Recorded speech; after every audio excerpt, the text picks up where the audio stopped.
Hey everybody, Dan Bieranowski here, and today I am demonstrating the SubMission audio MIDI bass products EuroBass 2 and DjinnBass. In the track that I'm going to play back right now, it's going to bounce between each of these two plugins so that you can hear the differences in how they sit in the mix. And afterwards, we'll do a deep dive into each plugin to show you their differences tonally so you could determine which one would work best for your projects.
So that gives you a quick idea of what these plugins sound like. Now let's listen to them individually so that you can get an idea of what they're capable of alone.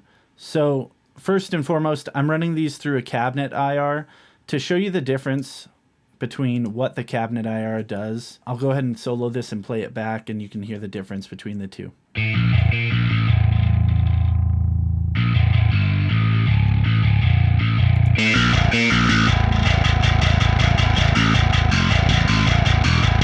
So you can hear that rolls off a lot of the harshness in the high end. Because I wanted to demonstrate the way this plugin sounds without any additional plugins within the plugin chain, I don't have any EQ applied to round any of that off, but I do feel like the cabinet IR makes it feel more real regardless. Since it's a programmed bass, I want to make sure that there's as much realism there as possible. From a tone standpoint, everything kind of comes from this amplifier section, which was contributed to by Neural DSP and Dark Glass. I'll cycle through some of these settings so you can hear the differences between the amplifier, clean, and distortion settings.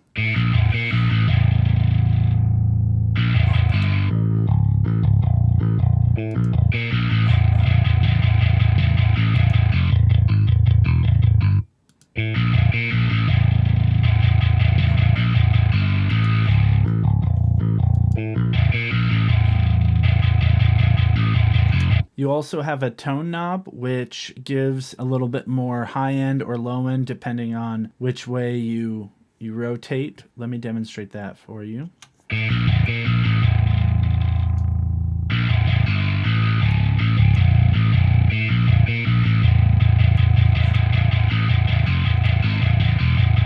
The alternate picking section is designed for you to tell the plugin when it should move into alternate picking rather than just down picking. So depending on what you choose here, it will determine whether the up picking kicks in or not. You have key switches here as well. The key switches are used to change the articulation of what's being played. So for example, if you want to do a slide down, you would apply the key switch at -2 D sharp, and what that'll do is the next note that it hears after it sees that key switch, it'll turn that into a slide down, and then you'll want to apply a -2 C note to switch back to the picking articulation back into your normal performance. It's pretty easy to use and pretty efficient way of making those changes. String noise and muting noise are going to be exactly what they say. It adds to the humanism or the realism of the performance by including those noises in there. And then the width knob gives some width to the tone. So I'll go ahead and turn off the cab IR so that you can hear the width kind of kick in on EuroBass 2.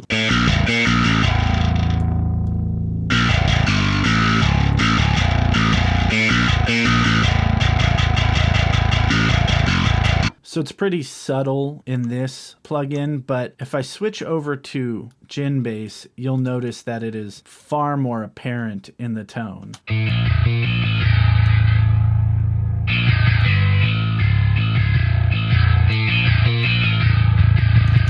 So you can hear how much more present that width effect is. So now that we've switched over to DjinnBass, let me show you the differences in the amplifier and the channel switching here. This has kind of a clean, a dirty, and then a full distortion mode. Turning the power off would give you the clean tone, and it gives you a different background depending on which channel you choose.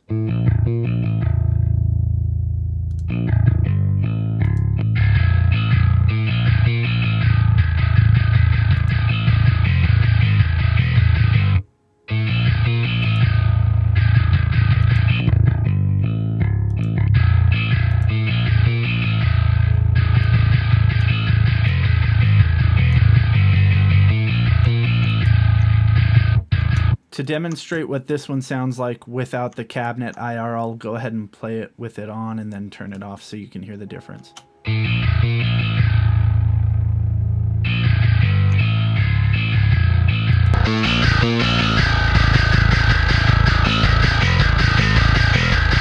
So you can hear it's a pretty big difference that the impulse response makes to adding to the realism of the sound, but sometimes that's not what you're going for. It just depends on what your project calls for, whether or not you want to use an impulse response or not. Especially, like I said, if you want a lot of that pick attack, then you'll want to leave the cab IR off and stick with what the plugin outputs, and then maybe just apply some EQ afterwards. But that shows you what the plugins are capable of.